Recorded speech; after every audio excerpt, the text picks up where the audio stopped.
From 2Keto LLC, it's the Obesity Code podcast with Dr. Jason Fung and Megan Ramos. I'm Carl Franklin. Each week, we'll bring you stories and lessons from the Intensive Dietary Management Program in Toronto, Canada.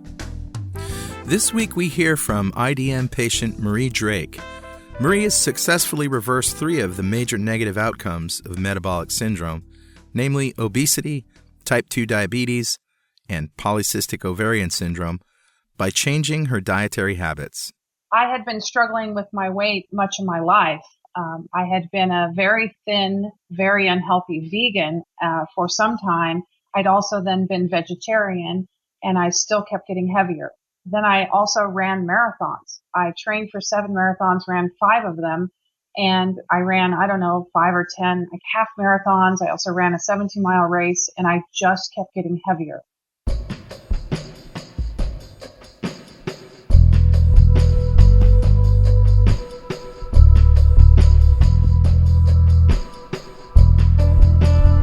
How does a vegan who runs marathons continue to gain weight?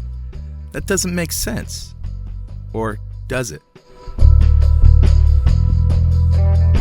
So one of the things that has always been around is this idea that turning into a vegetarian will automatically make you a lot healthier. That's Dr. Jason Fung, a nephrologist and the medical director of the Intensive Dietary Management Program. And this kind of stems from the old idea that dietary fat is really one of the major drivers of disease. And this idea that saturated fat drives disease was held over from the 60s and 70s.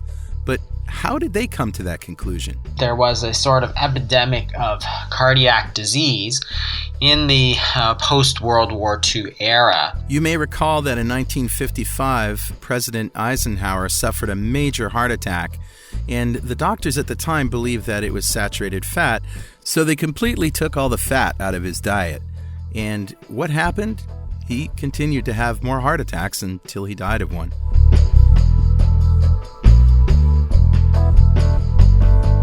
And nobody really knew what to make of it. And in the 1950s, in the Korean War, what they found was that these American boys who were 18 to 20 years old, they were being killed. And when they autopsied them, they found that they had these new lesions in their blood vessels, which were really the precursor lesions to these heart attacks. The theory goes something like this. Something in our diet was causing everyone to develop fatty lesions, and those were causing plaques to build up on the wall of arteries leading to the heart. Clots can break off these plaques and block blood supply to the heart, causing a heart attack. And so everybody got very concerned that this disease was actually developing very young, and for no apparent reason that they could find out. So a lot of money was spent into research, and there's 2 sort of ideas that led the way. It was either something to do with too much sugar, and the other major contention was that perhaps it was too much dietary fat. And everybody knows which dogma won the day, right? Low fat. Fat is bad. This was an idea that was pushed primarily by a nutritionist named Ancel Keys at the University of Minnesota, and then it was taken up in the 1960s. That's Gary Taubes, an investigative science and health journalist. He's the author of many best-selling books, including The Case Against Sugar, Why We Get Fat and What to Do About It, and Good Calories, Bad Calories. And because it was filling a vacuum, this is in effect the only subject that the science research community focused on. So they thought dietary fat causes heart disease. That's the only thing that could cause heart disease. We're going to test this hypothesis. Saturated fats have been more tested than any other nutrient in the diet in the last 50 years. That's Nina Teicholz, award-winning journalist and author of the bestseller, The Big Fat Surprise. Huge randomized controlled clinical trials costing hundreds of millions of dollars, and none of those trials, on tens of thousands of people, none of those trials could show that saturated fats has any effect on cardiovascular mortality, any effect on total mortality, and it doesn't seem to have any effect on heart disease as measured by anything that is, that we consider to be reliable. So no, saturated fats do not cause heart disease. So Marie obviously had the message. Eat more vegetables and don't eat animal fat. Vegan. By the 1970s, we had this dietary guidelines for Americans, which really came down very hard on dietary fat. And one of the foods, of course, that contains a lot of fat are animal products. No meat, no milk, no dairy, no eggs, and for God's sake, don't eat bacon. Nevertheless, you can look at nations such as India, where there are a lot of vegetarians, and while this is sort of imperfect data, it doesn't suggest that they were protected from diabetes whatsoever. In fact, it's one of the countries that has an extremely high prevalence of type 2 diabetes. So, what's wrong with being a vegetarian? There's nothing really wrong from an ethical standpoint, but the major flaw in its reasoning is that dietary fat was never really the cause of type 2 diabetes or kidney disease. So even as people cut down their dietary fat, there was a sort of explosion of obesity and type 2 diabetes.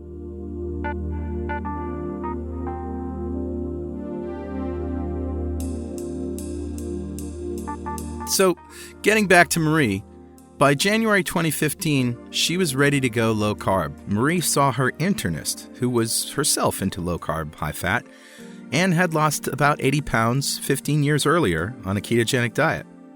And Marie dipped her toes into low carb, but didn't really commit. I was paleo, thinking I was healthy, but I was eating bowls of fruit for dessert. And my blood sugar and my fasting insulin kept going up until I was borderline diabetic. Wait, I thought paleo is good for diabetes, right? Marie went from a vegetarian running marathons to diabetes by eating paleo? Dr. Fung explains how this is possible. One of the core principles of a paleo diet is to eat sort of unrefined kind of whole foods. It's not necessarily low in carbohydrates or necessarily low in dietary fat or what have you, but it's trying to get more to a kind of natural diet. And there's a lot of data to suggest that this sort of approach is much more reasonable than a strict vegetarian approach. There is a difference between sort of a ketogenic diet and a paleo diet in, as this patient explains, the sort of acceptance or non-acceptance of fruits and also dairy. So fruits, of course, are natural products, but they do contain a fair amount of fructose in some cases. The other thing is there are a lot of natural starches, so potatoes and so on. They're unprocessed but very starchy, and in certain circumstances may or may not be the best thing for people. That is, people do react to them differently. So the problem with vegetarianism isn't the vegetables are good, it's the availability of sugar and starch. And the problem with paleo isn't that foods are natural and that you eat more animal products, that's all good, but you still have access to some sugars and some starches. And of course, that means the real problem is really the excess insulin response. So insulin is a natural hormone. Insulin is not a bad hormone, but what is important is that if you get too much of anything, it runs out of balance and it can cause disease. So that's not necessarily just insulin, but really any hormone. If you have too much thyroid hormone, you're going to get disease. If you have too much parathyroid hormone disease, you're going to get disease. So the whole problem in this sort of obesity and type 2 diabetes is the excess of insulin. So if you don't have those diseases, then perhaps that's not something that you need to worry about. But if you are worried about obesity and weight loss and type 2 diabetes, then those are very often caused by too much insulin in the blood, which is called hyperinsulinemia. And that is what I consider to be one of the core sort of problems of that.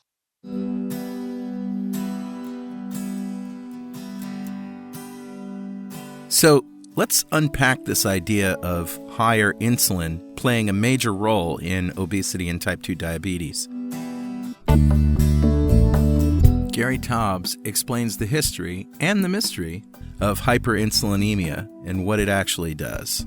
When we locked into this idea that dietary fat causes heart disease, which happened in the 1960s, and the research community in this field was new, nutrition research was relatively new, obesity research was brand new, and the NIH, the National Institutes of Health, wasn't even funding it yet. And again, the researchers, many of them were medical doctors who just weren't trained to be scientists. They didn't know how to think critically. So they got this idea that obesity was an eating disorder, was a gluttony and sloth disorder, a calories in, calories out disorder, and that's the only way they thought about it. Whereas simultaneously, researchers around the world were studying a cluster of metabolic disorders that ended up being identified as being caused by a condition called insulin resistance. So you could think insulin is a hormone that we think of as fundamentally working. It's secreted by our pancreas, and it works to make our cells in our body take up blood sugar, blood glucose, and use that glucose for fuel. And that's how the medical community tends to think about it. But insulin has a lot of roles in the human body. It does an enormous number of things. And the general role was that it partitions how we use the fuel we consume. So it tells our fat cells to store fat. It tells our muscle cells to burn glucose. It tells our muscle cells to use protein for reconstructing cells and rebuilding.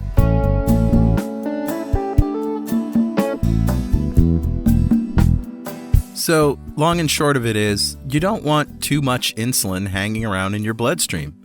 It's a fat storage hormone, and when it's high, you can't access body fat, and when it's low, you can. So insulin seems to be a key player in the role of diabetes and obesity. Gary goes on with his history lesson. By the early 1960s, we had the technology available to measure insulin levels in the bloodstream. And this had never been possible to be done before. And as physicians, researchers started doing this, they realized that obese people and the kind of diabetes that associates with obesity, known as type 2 diabetes, that these individuals had high levels of insulin, that they were in effect insulin resistant. And if they were insulin resistant, that meant that they couldn't use the insulin they were secreting, and they couldn't use it as effectively. So this insulin resistance could therefore explain obesity and type 2 diabetes, because more insulin is secreted and more insulin is needed to do the same job as a non-insulin resistant person. And at the same time, that high insulin is blocking you from utilizing body fat for fuel.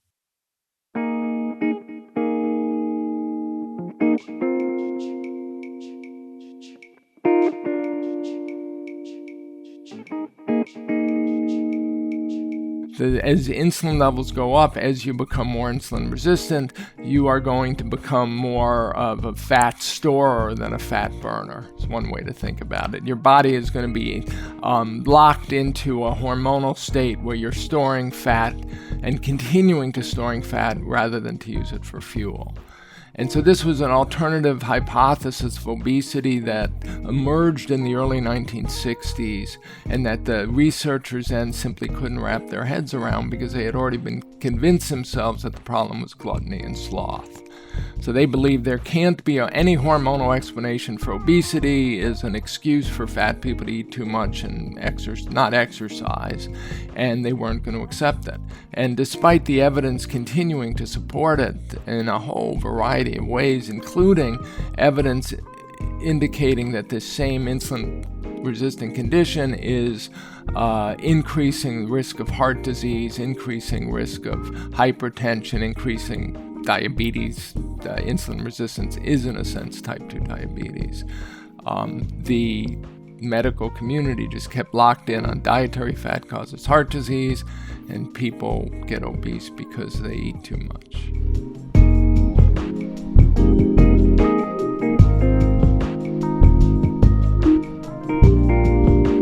So back to January 2015, when Marie was at her internist's office. So when she saw my blood tests, she said to me, "You have a choice here. We can put you on metformin and something else." She said, "Or you can go on the ketogenic diet." She added that nobody sticks to the ketogenic diet. And so for me, those were fighting words. And I was like, "You don't know who I am," even though she knew exactly who I was, and she did that on purpose. I was ketogenic by the time I walked out of her office.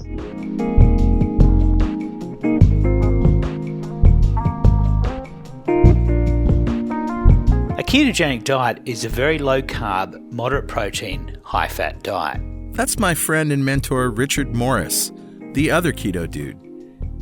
Did you just say high-fat? That's right. It's actually high-fat. You have to be getting most of your calories from fat, or it's not a ketogenic diet. What happens is when you give your body mainly fat to burn, it adapts to become very good at using fat for energy. Your brain, which was previously running entirely on glucose from sugar and starch in your diet, begins to run on much less glucose and a new fuel called ketones. Our livers make all of the glucose and ketones we need when we don't eat carbs. We make them mostly from fat. So as long as you don't give your body any carbohydrates, in 2 to 6 weeks you become fat adapted, and now you are running mostly on fat for energy. Although it sounds drastic, as Dr. Fung explains, a ketogenic diet is really the only diet that will drastically reduce insulin, which, as you remember, is the real problem. So again, if you think about the underlying cause of obesity, which is hyperinsulinemia, this actually falls much closer to a diet that would really start to target this because, again, dietary fat of the 3 macronutrients, carbohydrates, proteins, and fat, dietary fat has the least insulin response of all of them. So if you have very little insulin response, well, in a disease characterized by too much insulin, eating more dietary fat is going to have the least impact. And what about Marie's internist who said that people can't stick to a ketogenic diet? The biggest challenge that I faced when I started the ketogenic diet, like most people, was simply I went cold turkey. Like I said, that afternoon walking out of her office, I decided I was keto. I gave up sugar, grains, everything at that moment. So I was pretty cranky for about 6 weeks, 7 weeks. I did not adjust well, at least initially, to losing my sugar friend. And I loved bread as much as I loved sugar. And I was constantly in denial about how much sugar I was eating because I thought, well, I'm paleo, but paleo can be extremely high starch, and it certainly for me was high sugar. So that was an issue. I didn't get out of denial for a while, but having the withdrawals I did and the crankiness and the tiredness was an indication that I was a complete sugar addict.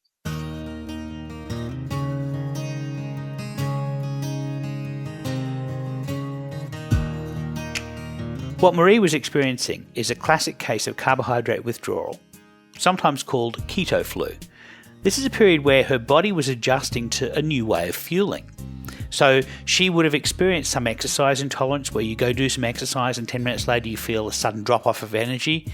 You have to sit down and then 5 seconds later you have energy again. This is her body still becoming gradually better at moving fat into her cellular furnaces to be burned. The other thing she was probably experiencing was hyponatremia. It was a salt deficiency. Dr. Stephen Phinney, who first described nutritional ketosis, discovered that this happens when you lower insulin.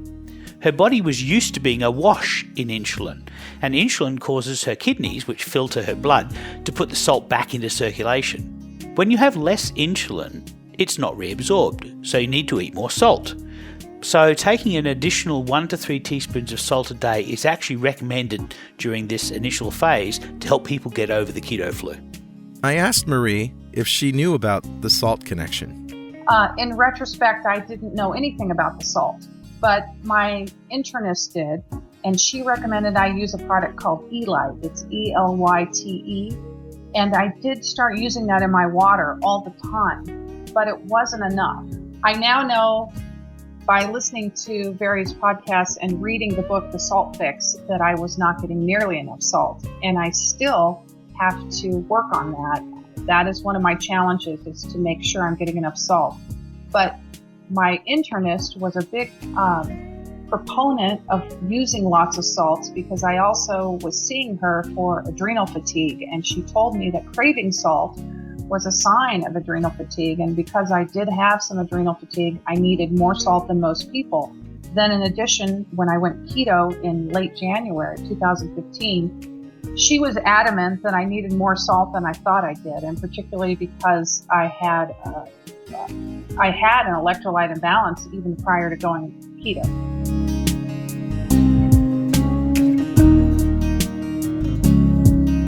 So 3 months after Marie went ketogenic, she found she had this burst of energy that she couldn't explain. In January 2015, I went keto. By March, mid-March, I had so much energy I started CrossFit. There's another phenomena that people experience when they go ketogenic, that they find they have a sudden increase of energy. This happens because in their previous carbohydrate-fueled lives, they made a lot of insulin. And one of the effects of insulin is to inhibit the mechanism by which we get long-chained fatty acids, such as the energy that was stored away in our own body fat, from getting into our mitochondria. These are our cellular furnaces. The technical name for this is the carnitine shuttle. When insulin is low, we turn excess energy into ketones. When insulin is high, we turn excess energy into new fat, and we turn off the ability to use that fat locally, so it has to be sent off to the fat cells to be stored. This explains why you see people who are overweight and have no energy, yet they are still hungry. They can't use the energy that they obviously have. All they can do is turn it into fat and store it. Once they lower their insulin, all that stored energy is available, and you see some people who have avoided exercise for decades spontaneously just get up and want to exercise, and they even enjoy it.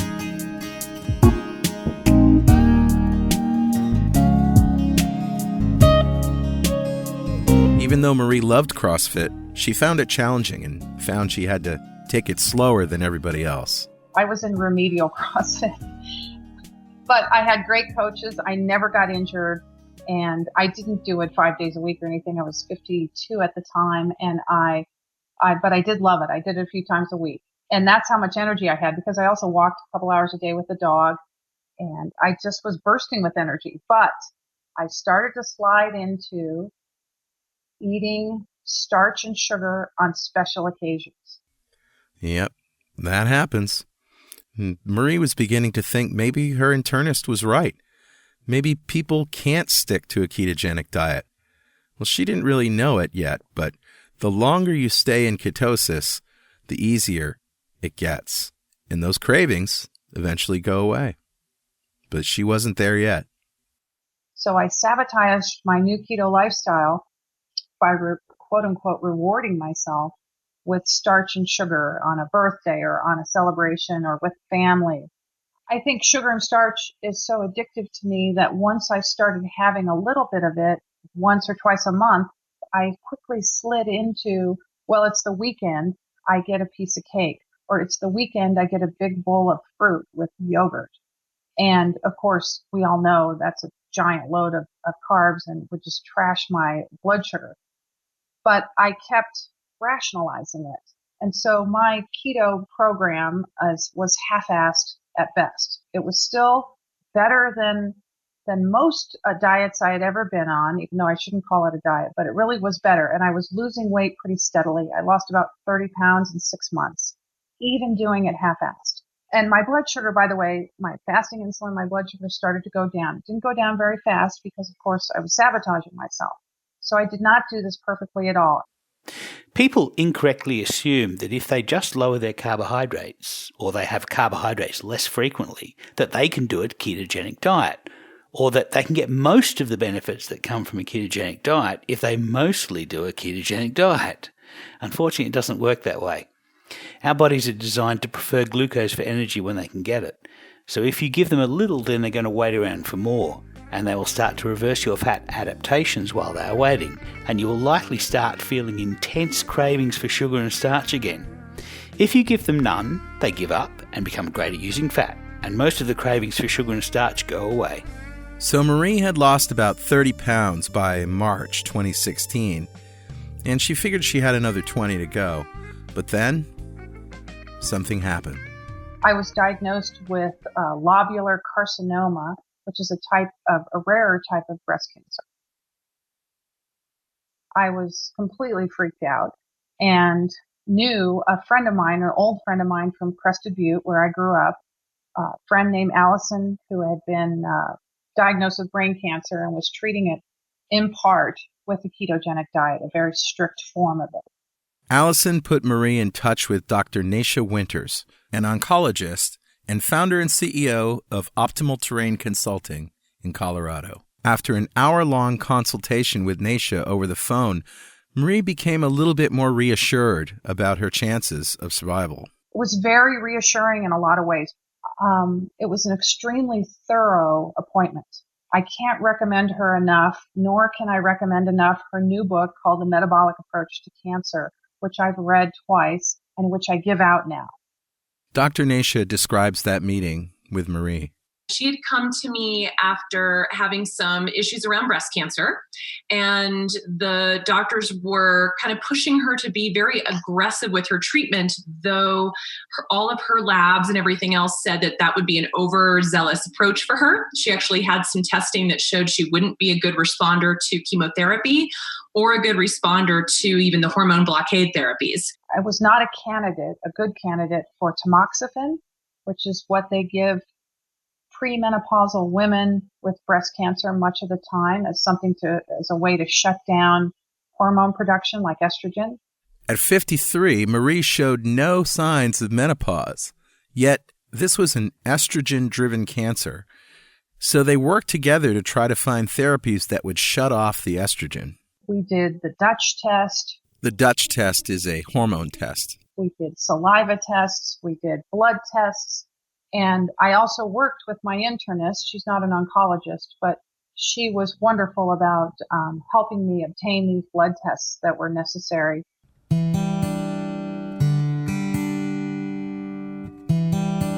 But while Marie's internist was a big help, her current oncologist wasn't on board with any of it. He was pretty closed about the standard of care for my case. Thankfully, she found support in other medical professionals who officially weren't qualified to give her advice. I was working with Naisha for 6 or 8 weeks before my double mastectomy in July 2016. And that was very helpful. My general surgeon was on board and understood my diet. My radiologist actually was the one who brought up keto.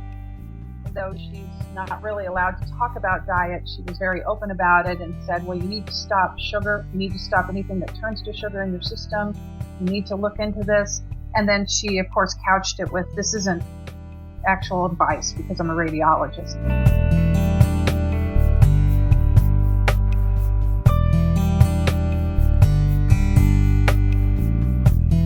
Since some of the more conventional treatments for breast cancer were off the table, they were kind of left to their own devices to come up with some non-conventional therapies that Marie could use to battle her cancer. Now, she did do a mastectomy, and that information, so she did, do something conventionally, but her terrain was a hot mess. Her insulin growth factor should be under 100. It was almost 200. She was basically full-bore diabetic. She had a long history of kind of polycystic ovarian syndrome patterns, which are kind of like diabetes of the endocrine system. She was coming through a big stressful work life. She was an attorney, so super, high stress world, which also stimulates blood sugar and hormone imbalances. So we knew we had to come at this pretty aggressively with everything we had in our armory. And she was incredibly compliant and on top of it and did really, really well, except for the fact we couldn't really get her insulin down and her insulin growth factor down very aggressively, despite all of her doing it right on the ketogenic diet. So I referred her to a colleague who actually referred her to me originally to do a more in-depth ketogenic diet with her and have her use the chronometer application and really dig in a little bit deeper with her micros and macros to see what we were missing. And within a matter of weeks, if memory serves, this woman who'd been working it hard for over a year suddenly hit the sweet spot in all of her labs and started really thriving, not just surviving, a post-mastectomy cancering process that if she didn't get that under control, she would have very easily been in a recurrence within a matter of time, given that breast cancer is very driven by high insulin growth factor, low vitamin D, hormonal imbalances, which she had the whole collection. Now, you might be wondering, well, she went ketogenic and then she got cancer. Did going keto contribute to or even cause her cancer?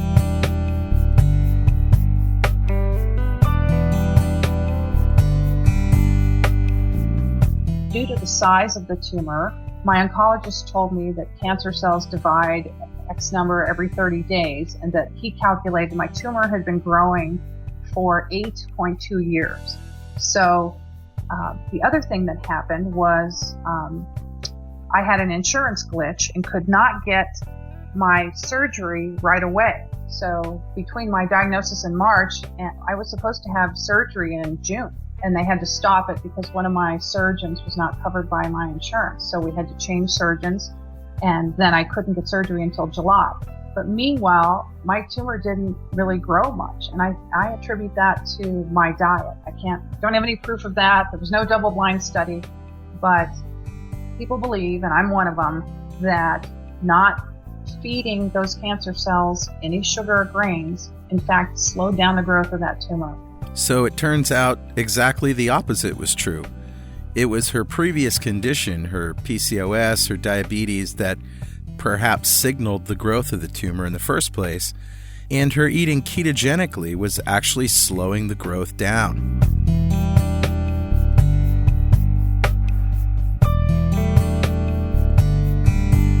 So getting back to the treatment, Marie's fasting insulin was still way too high, and her estrogen levels were through the roof.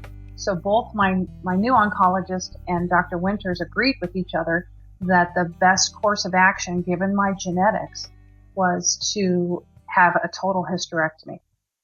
And so in December of 2016, I had breast reconstruction and a hysterectomy at the same time in the same surgery.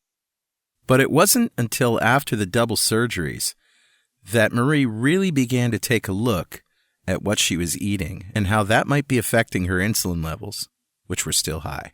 Prior to the surgery in December 2016, where I had reconstruction and a hysterectomy, I had not lost any weight on my ketogenic diet for 6 months. I totally stalled out. So I went ahead and hired Allison Gannett as my keto coach, and we had a couple of sessions, and she convinced me that I was likely in denial about how much carbohydrates I was eating. And I had never tested my blood ketones, and I had never tested my blood glucose. So I kicked down and bought a Precision Extra and started testing the foods I was eating. And boy, had I been in denial. So I had been making a lot of keto treats with almond flour. I had been using a lot of artificial sweeteners, even though they were the supposed good ones, like pure stevia with no dextrose or maltodextrin or any kind of terrible filler. I had been using a little xylitol. I had been using monk fruit extract mixed with erythritol. However, as we all know now, those sweeteners raise insulin.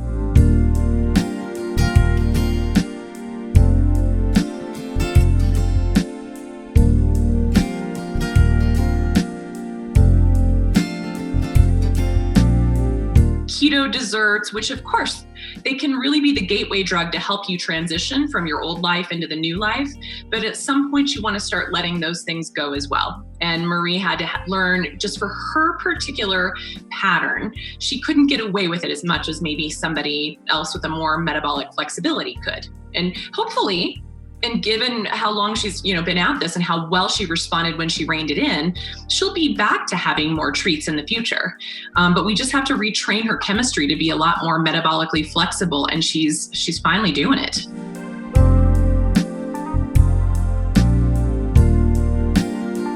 Marie's first roadblock in her journey to lose weight was still depending on stevia and using stevia as a sweetener in her tea, in her coffee, in her cooking, and in her baking. That's Megan Ramos, the program director and clinical educator for intensive dietary management. Megan works directly with the patients at IDM. Stevia still has an insulin response in the absence of a glucose response, but it still has an insulin response. This insulin response triggers our hunger. So many of our patients in clinic, so many of our clients online, and so many of our listeners who write into Jason and I who are just hitting roadblocks, and they're like, Dr. Fung or Megan, we're doing everything. We're fasting, we're doing 24 hours of fasting. We're eating super keto, but we're not losing weight. Our sugars aren't coming down. And the fasting is almost impossible. And as soon as someone says to me, the fasting almost feels impossible, I ask them if they're taking stevia or if they're using any other sweetener. But stevia, more so than anything else, is the common culprit that is used nowadays amongst our population that's really, really sort of inhibiting a person's ability to restore that insulin sensitivity and to experience some weight loss.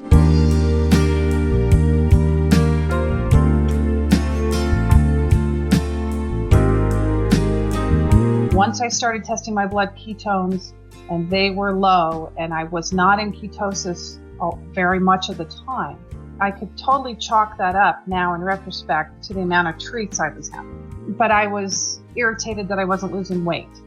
So I started looking into intermittent fasting, and I started looking into Dr. Jason Fung.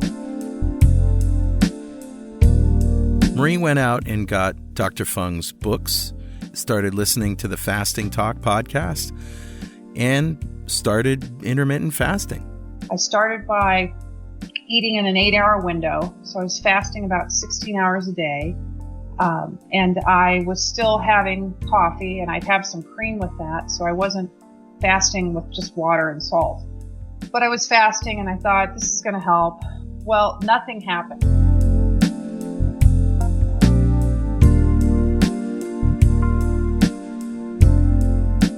Another roadblock that Marie hit that so many other people have trouble with is the overuse of training wheels during a fast. So training wheels would be things like coconut oil or MCT oil, heavy cream, putting in collagen powder into bone broth. So these are some of the common training wheels, we call them, in our intensive dietary management program to help a person become compliant with the fasting at first. But the idea is you don't want to keep those training wheels on forever. You want to get rid of them over time and just be able to fast on your own. Now, in the middle of my 16-hour-a-day fast, I also had the second surgery. It was, 5 or 6 hours long, and I had to recover from that. Marie ended up with a 14-pound weight gain after the surgery, and it took about 5 weeks to come off. But it did come off. And after that, though, she just sort of stayed at that set point. And in January of 2017, I started fasting 20 hours a day and just eating in a 4-hour window. But nothing happened. She didn't lose. She didn't gain. I was irritated by this. After January of 2017, when I hadn't lost any weight after fasting for 3 months, but essentially doing sort of an OMAD, 1 meal a day type program, I realized that the course for me ahead was to continue being as strict with my ketogenic diet as possible, but to add in multi-day fasts. So Marie started trying longer fasts, and her first one was a 4-day fast. And she got to the end of that and said, that wasn't so bad. And of course, I was fat adapted, so fasting isn't hard when one is fat adapted, or at least that's what I've found. So one of the issues was that she mentioned that fasting seemed to be pretty easy for her coming from a ketogenic diet. And this is one of the things that people have found consistently. So we have the intensive dietary management program, the IDM, And we put a lot of people on low carbohydrate diets and intermittent fasting. And one of the things that we've noticed certainly is that if you come from a sort of standard diet to fasting, it seems to be much, much more difficult than going from a very low carbohydrate diet to fasting. And the reason is fairly simple. When you're powering your body from fat, it matters very little whether you get that from body fat or whether you get it from dietary fat. It's all the same metabolism. So therefore, if you've built up your machinery to eat dietary fat, as you go into fasting, it actually tends to be very, very easy because your body is used to burning fat anyway. In February 2017, before Marie reached out to IDM, she went and got a DEXA scan. A DEXA scan is basically an X-ray that divides your body into 3 components: bone, lean mass, and fat. To her shock, she found that she was almost 50% body fat. Yikes. Ernest J. is awesome.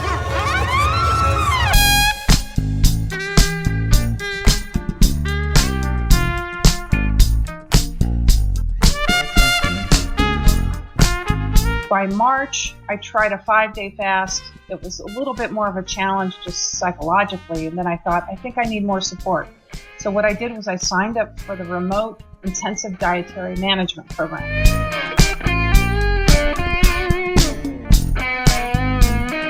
The Intensive Dietary Management Program is an online program that provides dietary counseling, education, and support for weight loss.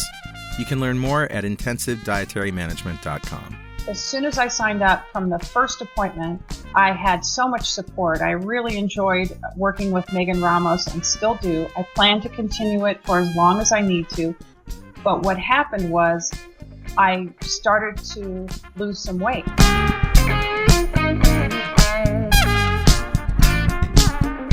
Yeah, so when she started doing the fasting, it seemed to just reset something within her. Her psyche shifted, her cravings shifted, her labs immediately started responding, her ketone testing started immediately responding. It was like the missing link for her. It was, some people get scared of doing that, and for her, she was definitely nervous. Kind of in our world, we're taught you never go hungry. And as soon as she did it, I think that, Marie would tell you herself, she's kind of a big convert. I loved reading all of her posts in a variety of forums that I watch all over the internet. And she became kind of the biggest proponent of intermittent fasting and really helped people not be afraid of it because it was a game changer for her, for sure. Dr. Fung explains why fasting is the most effective way to lower your insulin. So if you don't eat, then that will maximally lower your insulin because you really can't get lower than 0.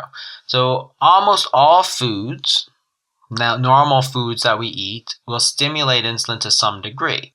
So if you want to go as far as you can to 0, then fasting is really the way to get as close to 0 on the insulin stimulation as you can. So you see that as we kind of go through the vegan to paleo to keto to fasting, we're getting better and better in terms of lowering the insulin response. And this is in fact what the patient saw clinically, was that now you start to get really the better results. When Marie started doing longer fasts, she started to get keto flu all over again and wondered what the heck was going on. Turned out the answer was salt. She knew she needed to do these longer fasts to get the kind of results that she was looking for. But every time she had tried to do these longer fasts, she would feel weak and dizzy and quite lethargic. And as soon as she upped her salt intake, and she totally thought I was crazy with the salt too, just absolutely thought I was a lunatic. That I told her the salt, give it a try, and she felt like she had nothing left to lose. So she jumped in and gave the salt a try, and then her fast went beautifully. So finally, after doing extended fasting, Marie was beginning to see some dramatic results.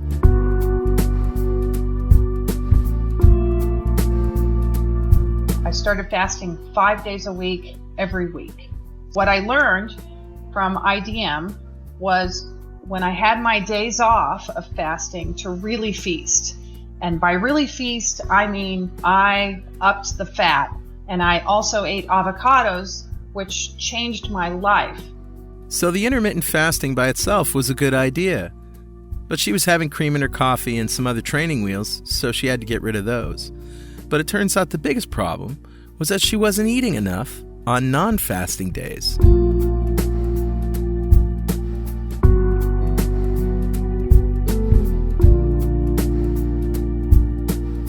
Another issue that Marie ran into is a fear of feasting. And this is where we run into so many issues with people. They're afraid to eat.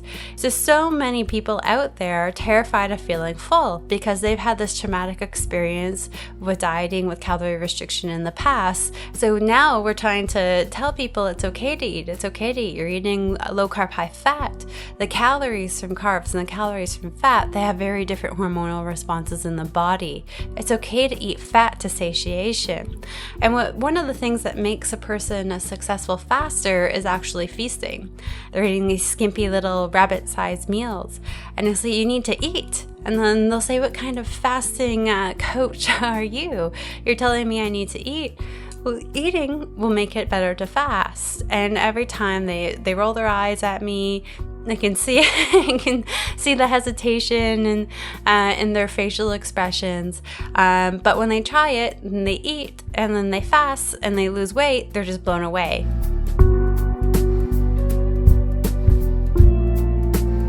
So I did that. I probably did 6 or 7 5-day fasts almost in a row. I think I did 1 4-day fast in that mix, and I took 1 week off. Now I'm not, I think also I ended up a tiny bit burned out from fasting that much. But what I saw was that my inches were changing. I'm 6'1", and even though at this moment I weigh 214 pounds, I have a 33-inch waist. I wear size 14 tall, and some of them are loose, so I don't look like I weigh north of 200 pounds. So the fasting really started to change the way my body composition looked. During this time, Marie was meeting with Megan every 2 weeks, and on June 9th, she had a second DEXA scan. That DEXA scan showed that I had dropped 10.5 pounds of pure body fat in that time, and I had gained a pound of lean muscle. And how much exercise was Marie doing during this time? All I was doing was walking the dog, and my dog stops at every tree, branch, rock, and pebble when we walk. So it's not exactly a cardio workout, first of all. Second of all, I wasn't lifting weights yet or doing anything like that. So it was very interesting that I proved to myself in my own N=1 experiment that fasting actually builds muscle.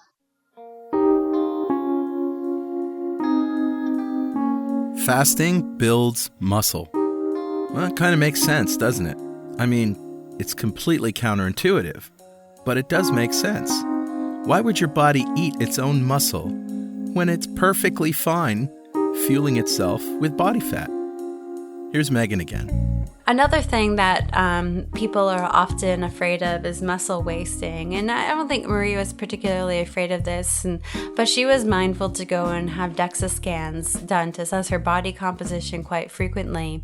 And Marie actually gained muscle throughout fasting. Now, she's always been exceptionally active. This woman's always on the go. I follow her on social media as well, and her pictures, and she's to the extreme.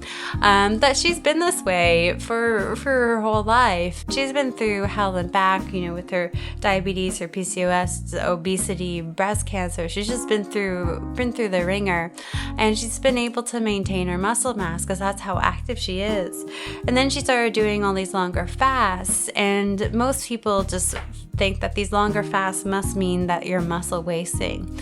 Well, Marie has a DEXA scans to back it up. So she's done lots of 5-day fasts, some longer, some shorter, but she's constantly doing something week in and week out. And she's actually had her muscle mass increase without a dramatic increase in her physical activity. Everything's been about the same. And this is something that so many people are afraid of. But when you have all this excess body fat, your body's going to use it. before it's going to go at your muscles. Excess body fat is just stored energy that hasn't been used. It's just leftover energy that you never burnt off, and it's just sitting there waiting to be used to be burnt. Dr. Fung always says this in clinic to patients, and I think it's one of the best analogies out there to describe this.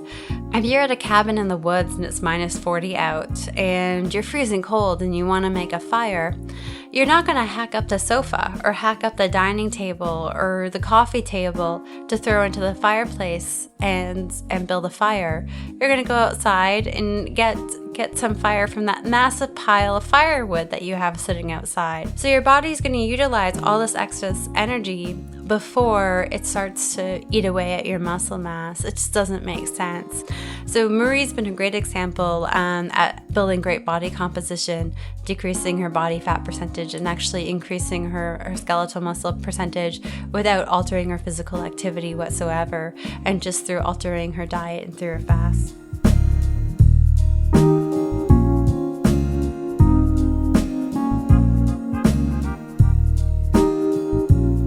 So the other thing that happened that's super important is my blood tests. At one point, I had very, very high C-reactive protein numbers, which are an inflammation marker. So 2.5 years ago, before I even started keto, I think they were 14. They were very high. And my blood tests in June of 2017, my C-reactive protein is 1.0. Oh my gosh. She probably told you this herself, but Marie's C-reactive protein, a big marker of inflammation. And in fact, it's also a prognostic marker in breast cancer and many other cancers. And by prognostic, I mean that it kind of tells you how the outcome could be. So the higher the C-reactive protein, the worse the outcome, the less likely that person is to recover from this disease. All right, in case you're keeping score, cancer-free, significant weight loss, no more diabetes, no more inflammation.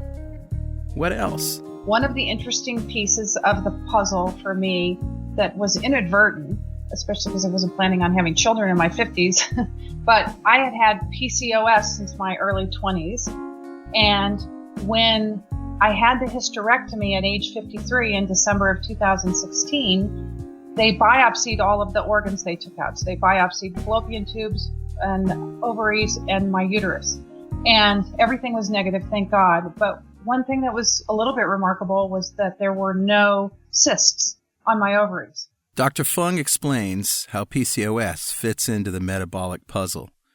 It's a little bit technical, so get out your pocket protectors. So polycystic ovarian syndrome is very interesting because it may very well be another disease of hyperinsulinemia. So insulin is a growth factor, that is, it shares a lot of similarity to something called insulin-like growth factor 1, which is, as the name implies, a growth factor. So when you have lots of insulin, you signal the body to grow. And that makes a lot of sense because remember, at its very core, insulin is a nutrient sensor. So there are several of these nutrient sensors that are being kind of increasingly discovered. Insulin, when you eat, insulin goes up and your body senses that there's nutrients coming in. The two things that tend to go up, that cause insulin to go up, is proteins and carbohydrates, mostly carbohydrates. Something called mTOR is another nutrient sensor, for example. So a nutrient sensor that's more specific to protein.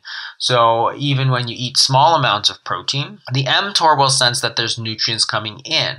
And the reason that these are so important is that evolutionarily, they're actually quite conserved. You find them in very, very simple organisms, and it makes a lot of sense because you don't want to grow a lot of cells if you're not eating. If it's a time of famine, say you're a yeast cell, and you're in a place where there's no nutrients, you don't want to keep dividing because you're just going to die. If it's a time of famine, then you're not eating very often and your insulin is going to be very low, your mTOR is going to be switched off, and you sense that and you want to stop cells from growing. So you cut down all of these sort of growth hormones. And polycystic ovarian disease is a disease where you have excessive growth of these cysts. So one of the very interesting hypotheses, and this is by no means medically certain, is that you could perhaps use a ketogenic diet or intermittent fasting to lower insulin. And in the case of fasting, you get kind of a double effect because you're affecting both of these nutrient sensors at the same time. So not only are you lowering insulin, but you're lowering this mTOR, which is a very ancient nutrient sensor as well. When you're on a ketogenic diet, you're really only affecting one of these pathways because your insulin may go down, but your mTOR does not because you're still eating protein-containing foods. So that is one of the very interesting things that we find is that we know that polycystic ovarian syndrome is very, very tightly related to type 2 diabetes as well as obesity and may very well have its roots in the hyperinsulinemia that we see in both of these conditions. If that is the case, then a dietary change such as intermittent fasting or ketogenic diets may very well help reverse this condition. Another great side benefit to lower insulin is better moods, mood stabilization. You feel better.